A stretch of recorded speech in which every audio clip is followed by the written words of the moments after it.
Good morning, Backyard Kids. We have had a great month so far, learning all about true confidence, which is how to see ourselves the way that God sees us.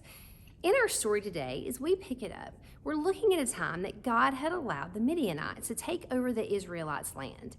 See, anytime the Israelites tried to plant fields or tend their flocks, the Midianites showed up to destroy whatever they had done. The Israelites were scared, so they hid out in caves. And this went on for a while until finally the Israelites cried out to God for help. And wonderfully, as he does, God heard them. And he sent an angel of the Lord to a man named Gideon while he was out threshing wheat.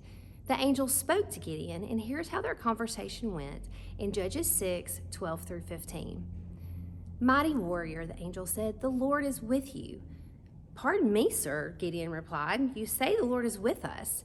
Then why has all this happened to us? Where are all the wonderful things that he has done? Our people of long ago told us about them. They said, 'Didn't the Lord bring us out of Egypt?' But now the Lord has deserted us. He has handed us over to Midian."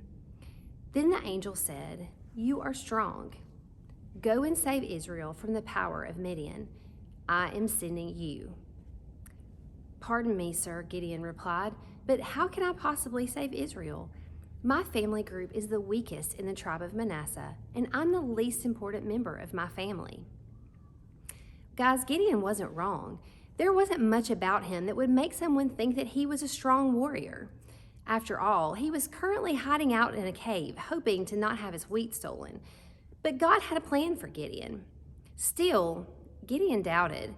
Even though the angel assured him that God would be with him, Gideon was still nervous about the whole thing.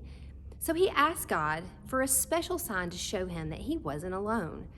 And God did as Gideon requested, and he sent a special sign, the first of which was he sent fire to burn up some meat and some bread.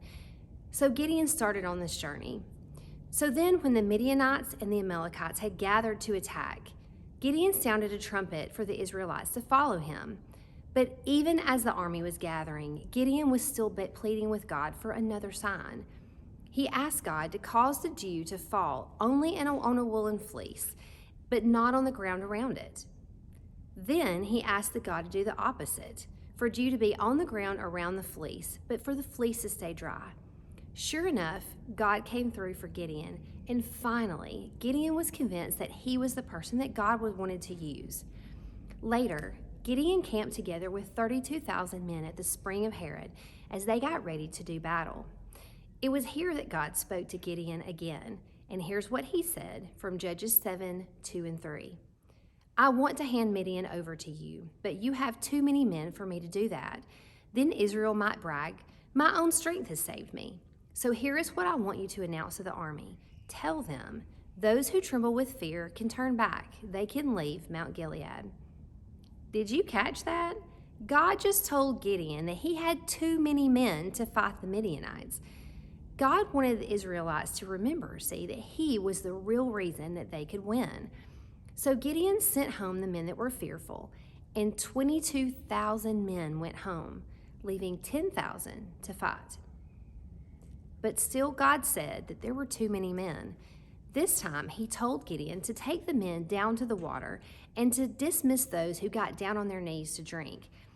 This had to worry Gideon even more, to lose more of his army. But he did as God said. Only about 300 men brought their hand up to their mouth to drink, so everyone else went home. Now Gideon was left with 300 men to fight the Midianites, and God spoke to Gideon yet again and told him to go down to the Midianite camp and to listen as they talked to each other. God assured Gideon that he wouldn't be scared anymore once he heard what they were saying. So Gideon obeyed, and he went down to the camp, and here's what he heard from Judges 7:13 and 14. Gideon arrived just as a man was telling a friend about his dream.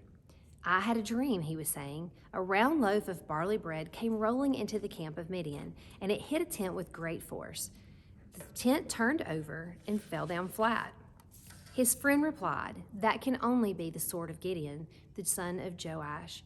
Gideon is from Israel, and God has handed the Midianites over to him.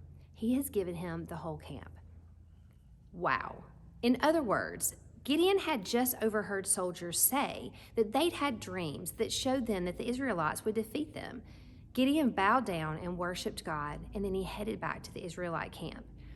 Gideon then called out, waking his soldiers. He told them the great news that God had already given them the victory over the Midianites. Quickly, he divided his 300 soldiers into 3 groups and gave each man a trumpet and a clay jar with a torch inside and told them to follow his lead. They surrounded the camps and then sounded their trumpets and then smashed the clay jars so that the light shone brightly all around. As the Israelites stood their ground, the Midianites completely panicked. They didn't know what to make of all the loud noises and the bright lights. They were so confused that they fought each other, and then they fled in fear. Against all odds, the Israelites had won the battle. They begged Gideon to rule over them, but he refused and said that God was their only ruler. Guys, Gideon was totally an underdog, to say the least. He was the least important member of the weakest tribe of Israel, but that is who God chose to defeat the Israelites' enemies. He didn't see himself as a hero, but he chose to follow God, and God used him to save the Israelites. This story shows us that God can use anyone. He can use me, and he can use you. And that's our bottom line this week. God can use you no matter what. You just need to put your confidence in him.